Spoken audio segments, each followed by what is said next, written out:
Ով պետք է լինի մեր երկրի ղեկավարը, որ երկիրը հզորացնի։ Ով ժողովրդի կողքին կկանգնի, աղջիկ ջան, ով կմտածի ժողովրդի մասին, որովհետև հիմա ժողովրդի վիճակն այնքան ծանր, որ չի կարելի վստահել այս հիվանդին։ Նժդեի պես, Կարեն Դեմիրճյանի պես, մնացած հայրենասերների պես մարդիկ ցավոտնան։ Հույս ունենան, որ մեկը կլինի։ Պետք է բոլորը շահինեն նայել։ Հայրենասեր ամենակարևորը։ Ու ոչ կոռուպցիան էր կարելի է ասել։ Առաջ հերթին պետք է լինի լավ մարդ եւ ամենակարևորը Աստծուն հավատացող մարդ։ Ով ապավինի Աստծուն, նա էլ լավ կարող է ղեկավարել երկիրը։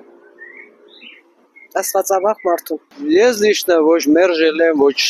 Նիկոլին եմ ընտրել, երբեք իրան չեմ ընտրել։ Շատ կասկածելի անձնավորություն է, ես չեմ հավատում, որ ինչ-որ մեկը գլխին դուխով կեպ կայա դնեմ ու դառնա թագավոր։ Դա անհավատալի բան է, աշխարհի պատմության մեջ դες բան եղած չի։ Հայրենասեր ամենակարևորը ազգանվեր մարդ, որ կարողանա հոգ տանել ազգին համար։ Ընդհանրապես դա։ Դա դժվար հարց է, ղեկավարը պետք է մի քիչ խելքով լինի։ Ու դրա մասին համիկ դժվար է դզելը։ Այնքան բաներ կա որ դզվելու։ Դա դժվար է, ով էլ կա չի կա դզի։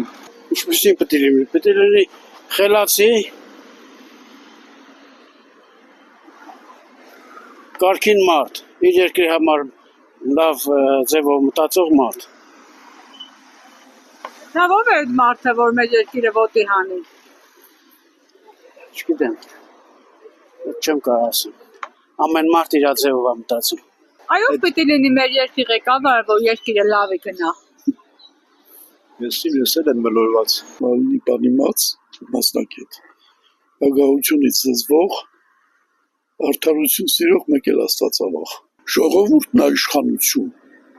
Դու,